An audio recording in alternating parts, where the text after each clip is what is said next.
Hey everybody, welcome back to Magic Orthodoxy. My name is David, and this is a Magic Review.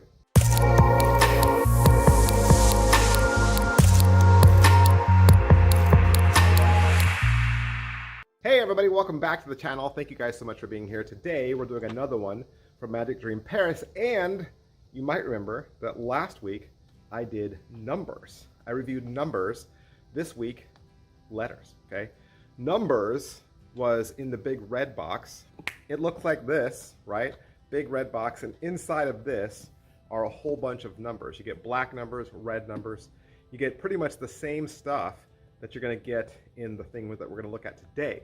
So, depending on, at the end of this video, whether you might think, well, I might like numbers more than letters, just know that Magic Dream Paris offers both. All right, what happens in letters? In letters, it's a game that you play with the spectator just like Scrabble, but you're gonna use Scrabble pieces, the Scrabble tiles, you know, and the little Scrabble bar that holds all the letters to do a magic trick. Usually it's a prediction, okay? So a handful of letters get thrown into a bag, they get mixed up. It could be in a transparent bag, it could be in a paper bag, it could be in a goblet, doesn't matter. The bag is not magical in any way. The spectator reaches in blindly, pulls things out, and you put them down on the little Scrabble bar, and you can say, oh, give me one more, or two more. Yeah, okay. And then you're all done, you turn them around, and you show all the letters. And then they're either mixed up, and the spectator has to make a word, or it's some sort of code that has to be deciphered, or it could just be a word spelled out, and then you'll find that it matches the prediction that you had all along. You want to see what you get? The letters box is not as big as the numbers box, so it's a little thinner, but basically you're just getting about 100 letters and the Scrabble bar. So I'll try to keep everything from falling out, right? But as you can see, you have a bunch of black letters and the Scrabble bar right there. That's pretty much all you need. There's also a transparent bag underneath that little white drawstring bag that you can see through. You can use that. You'll also notice that the Scrabble tiles have little numbers in the corner. And usually in Scrabble, that's the points that you get for using those letters. But I think you could end up using those numbers to your advantage as well. All right, so is it what I thought? Yeah, I mean, it's got to go the way you think too. It's either going to be some sort of switch, right, or some sort of force. Now, I thought it would be a force, like the bag would be double-sided, but that really wouldn't make any sense, right? It still wouldn't make any sense because even if the bag was double-sided, they're going to reach out and they still might not pull out the letters that you need to make a word. Letters have multiple selections, right? There's so many letters to choose from. So if you're going to make a word might have, what, 5 letters? So how do you make sure the spectator gets those 5 individual letters? So a force bag wouldn't work in this case, right? So the method they came up with is really brilliant. And yes, it's the same as numbers. So depending on whether you get numbers or letters, the method's the same. The bar is the same. The little green bar is the same. Everything is pretty much the same. It's very well made. Everything's made out of plastic. In their spectator's hands, it's going to feel exactly like a Scrabble game. So what's the overall quality and production value of the video? You're going to be in the Magic Dream Paris studio. You have 2 teachers, Joanne and Jérôme. And they do have strong accents, but you can listen, you can pay attention. You got 2 camera angles. One's pretty much a straight on, and the one other is a close-up at the table.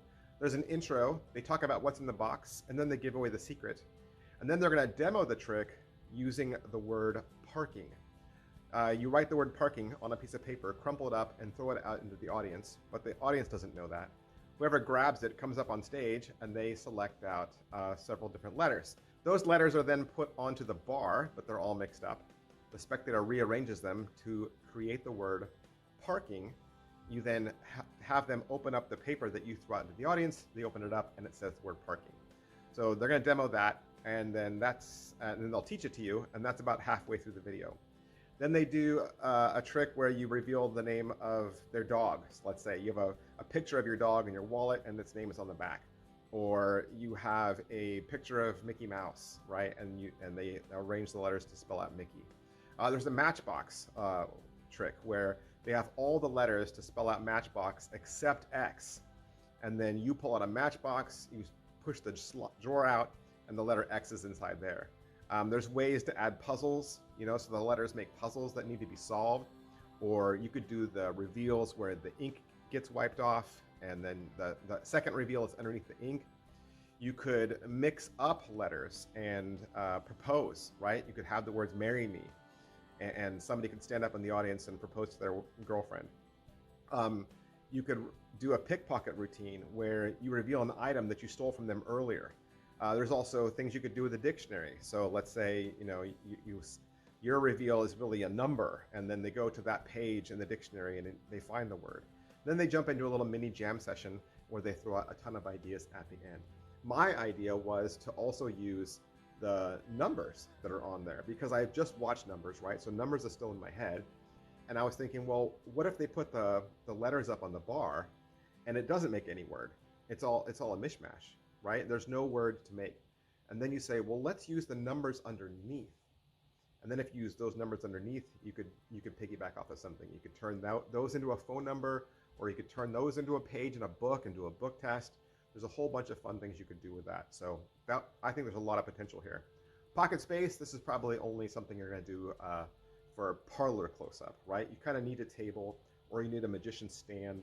You need several people in the audience. I don't know how well it would project if you were in like a full, huge stage, like arena with tons of people, because the pieces are still pretty hard to see. So I think in a parlor setting where you have, 45, 50 people, that would still work. All right, so how are the angles? There is some angle issues. You could flash technically, but it happens so quickly, and if you're just paying attention, you should be fine. There's ways to cover that. And as far as inspectability goes, nobody should be inspecting your stuff. This is a parlor trick, right? You shouldn't have anybody rush the stage afterwards and say, well, let me see those pieces.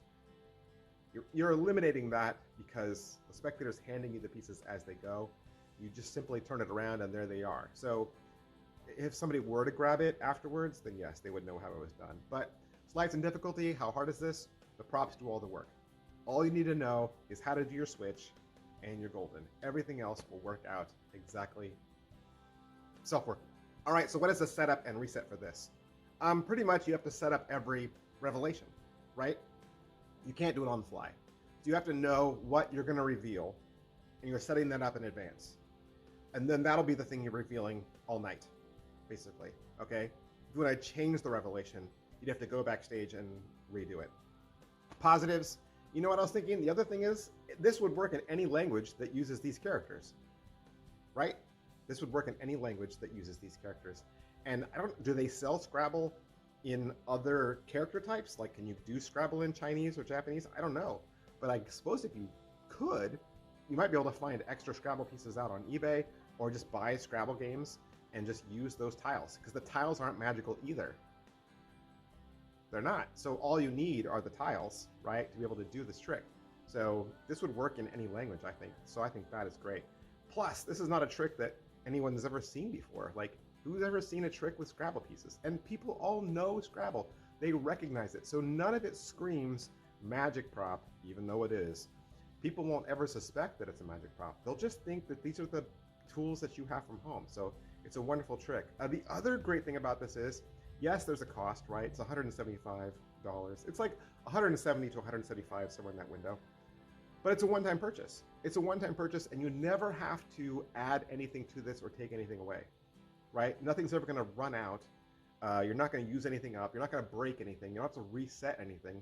Basically, this one-time purchase, and you'll get a good, solid amount of time in your parlor routine, and it's memorable. And you can pitch this as mentalism, or just close-up, or it could be funny. The words could be funny, or the word could relate to something else in your set. It could be a throwback to something else in your set. So there's a lot here you can do. And like I said, if you go to Magic Dream Paris, you can get this in letters or numbers, and they're roughly the same price, or just pick up both. Pick up both, and you'll be able to do this in a ton of different ways, right? Tons of ideas that you could throw out there. So big, huge thanks to Magic Dream Paris and everybody down there for allowing me to have this so I can do the review for you. And I'll see you guys next time. Bye.